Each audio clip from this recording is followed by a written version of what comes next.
Getting a little more work done on the firewall section. So the next thing I'm going to do is to remove these plecos here that I have holding the top.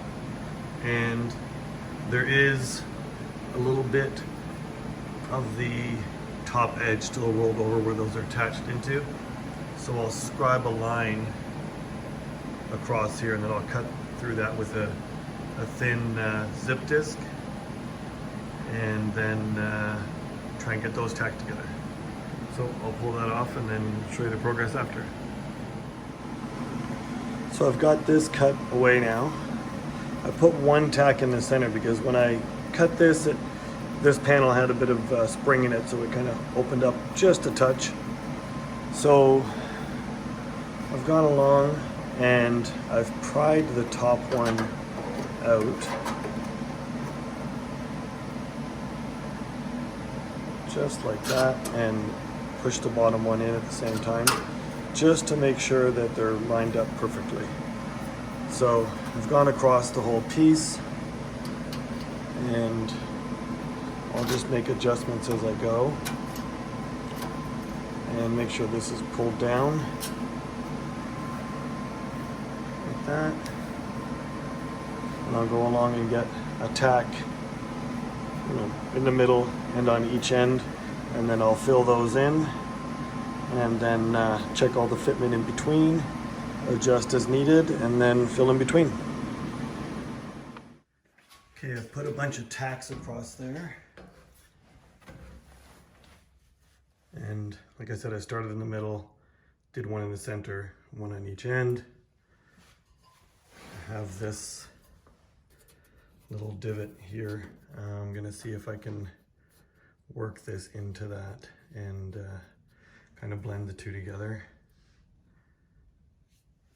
And I need to put a piece in the corner here where that rolled in. But everything's nice and flush. I went along with the screwdriver where I had to and just kind of put it against my chest. And the other end over there and leaned into it to make sure it was flush so I could get a tack. And this is 18 gauge. This is a little bit thinner. I'm assuming this is 20. So when I did my tacks here, I actually initiated the weld on the 18 gauge. It's a little bit thicker, and then once it started, and these are just very, very short tacks. Once it started, then I just kind of moved the wire up across here. So I'll clean these up just with a wire brush, and then I'll come back and fill it in between until it's welded solid. Okay, that's it with a bunch of tacks on it. It's not completely finished. It's pretty well finished on this side. There's a few more. And I know they look ugly at this stage because it's just a bunch of tacks that are initiated quite hot in order to get some heat in it immediately. If you kept welding at this heat, you would burn a hole right through. So it's really just set up for tacking. So I got to go in and clear and finish up through here. I like to clean it up with a wire wheel as I'm going. Just a wire wheel on a drill. Sorry, not on a drill, on a grinder. I keep the grinding to the very end because every time you touch this with the grinder, you're making this metal thinner. So I just go over the tacks with the wire wheel. It removes all the carbon, gives me a good idea of where I've missed, and then I'll come back in and fill those spots up. And when I've got everything welded through completely, kind of like here, then I'll come back with a grinder and just very carefully take the high spots up first.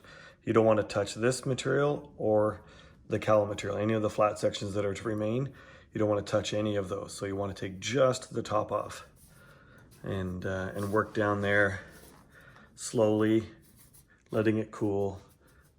And then once you get close, then you can go to a less aggressive grinding grit or different kind of disc so that if you do hit either of these two, you're not going to grind through and make it really thin, because you may have to go back.